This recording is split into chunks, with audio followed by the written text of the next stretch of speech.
guys, how's it going? We're here in Atlantic City at the first ever PPG Pro Tour. We're here with Andrew Dovale. And how'd you do this weekend? Went top 16 with Red Frieza's army, which is a new deck that came out in the latest set. Very excited about it. It was super fun to play. I highly suggest everybody try it out and give it a whirl. Nice. Well, before we get into the deck, we want to know how you felt about this high-level premier event in comparison to other events you've been to, and how do you think everything went this weekend? Compared to the other events I've been to, this event ran super smoothly. No real hiccups, no issues. All the judge calls that I had about certain things were addressed properly and efficiently. No big issues. Everything went great. All right, nice. Well, let's get into the deck. Okay. Cool. So you said your leader was Frieza? So the leader is Red Frieza. On the front, basically, he takes a life and then looks at the top two for Red Frieza's army. The reason why this is so good for this type of deck is because you're playing a chain. Usually the other swap chain has successor, but this deck doesn't have that, so you need to dig for your pieces, and this lets you look at the top two. Sometimes you miss, but at least you're getting closer to what you need. Then on the back, he does the basic, when it attacks, draw a card, and then the activate main basically sensu beans your leader for your turn and their turn. So you can use it offensively to get an extra card, pitch an extra card for 5k, and you can use it defensively so that on your opponent's next turn, you basically turn that card in your hand into a permanent 5k boost for your leader.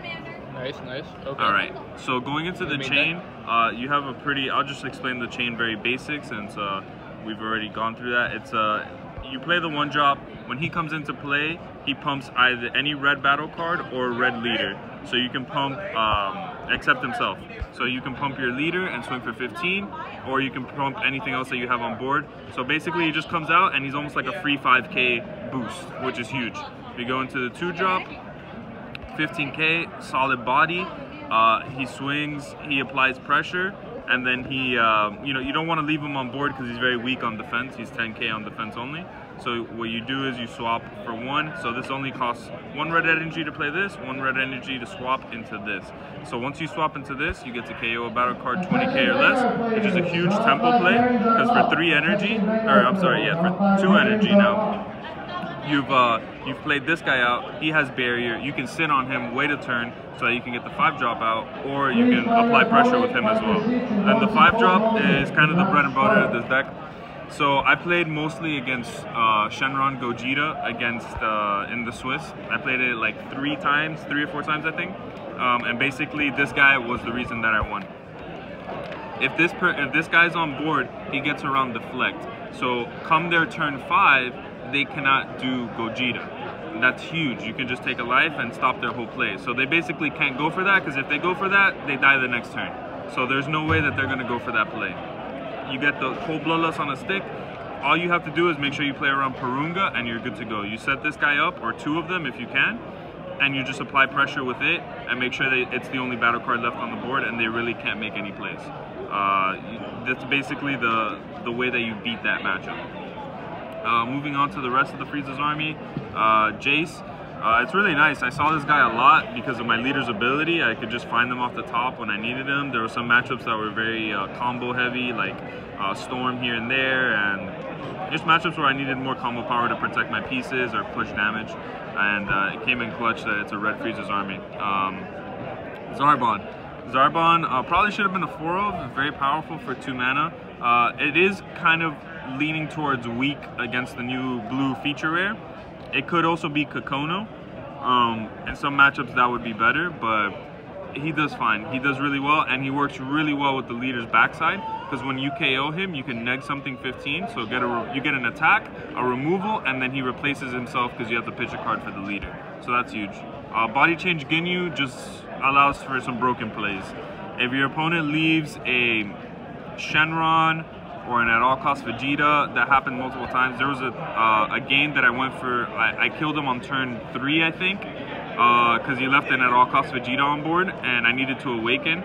I played this, swung at him for 25, took his at all cost Vegeta, took my life, awakened, swung at him with that, and then went into a little swap chain just to finish him off. It was huge. This card is impressively good. Everybody should be running this in red decks. It's just broken. This guy, he never got played once in the entire tournament. He was mostly a 10k red energy that you can search. He's another name for Frieza's army. He should have been the other Zarbon or just another red Frieza's army. Would have been fine. Super combo, you just need it in this type of format. You want to push damage, you want to defend your battle cards. It's just always a great card to play, especially when you're playing a red leader. It can be energy at worst. Champa or East Kai. The reason you play this over Champa is because sometimes it does come up where you need to play a 2 mana 15k, so just remember the ruling where you have to choose the battle card. Yep, you want to push for game. It's great against every deck pretty much. Moving on to the blue package. We play the 4 Bean, 4 Whis Coercion. That's all you need. You charge 1 and the rest of them are live. It's very simple. You can charge it early. Generally, the charging that you want to do in this deck is red, red, blue. Sometimes you have to, do something different. Like against Storm, you want to do maybe blue on 1 or blue on 2, so blue, red, or blue, something like that. But you want to have blue by turn 3 so that you can make bigger plays on tapping and so on. Dende. Again, I played a lot against Shenron Gogeta. This card was huge. Going second, it's extremely important. You drop it on turn 1. You always keep it in your opening hand. You drop it on turn 1, and they basically can't objection. Because if they objection, they're pretty much just losing the advantage of going first. And that was big. You're maybe not applying as much pressure with this card, but you are definitely denying them their big plays, which gives you more time to awaken and then set up the 5-drop. And that's huge. So Dende was clutch. He was absolutely necessary to beat Shenron Gogeta. Supreme Kai of Time Light's Guide, just very solid Overwhelm. It's a cheap Overwhelm. It's easy to get 3 in the drop with this leader. Pumps the leader along with the 1-drop, so your leader's swinging for 25 on your turn. Just applying a lot of pressure. It's very good. You want cheap Overwhelm in this deck. 1 Fu because sometimes you need to go for game. The deck does have 2 Champas, but Fu kind of adds the 3rd double strike that you can't really see coming, and it's very powerful. It won me quite a few games actually. People were playing around too many things and they forgot about Scientist Fu, and it got them. The sideboard, we played yellow because it's good against Cell, Chain Attack Zeno, just stuff that messes with your game plan or does broken things that you can just easily stop with Bloodlust. We didn't want that to be a thing. Slow blue decks sometimes have like tap out cards.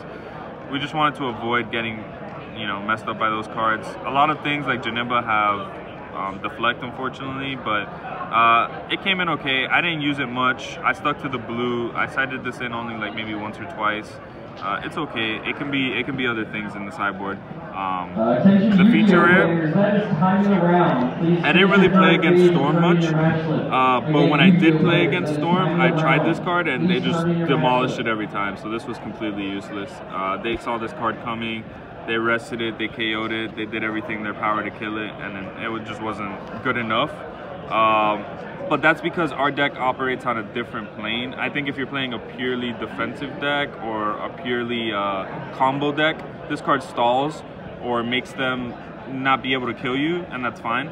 For us, it just kind of delays the inevitable. If you tap out for this card, you'd rather just be making combo plays and doing other things. So this should probably be 4 after Image Technique. Cronoa, just to make sure that we don't get beaten by Shugesh out of nowhere. Broly was a thing coming into this tournament. A lot of players played it. Whether they chose to include Shugesh or not, we don't know. I never had an opportunity or reason to bring this in, but it is there for a reason, and it is a card that you don't want to be without when you need it. So yeah, that's the deck profile, guys. Deck performed admirably. I would make some changes to the sideboard. The main deck felt really good, maybe 1 or 2 changes, and that's it. Perfect. Thank you very much.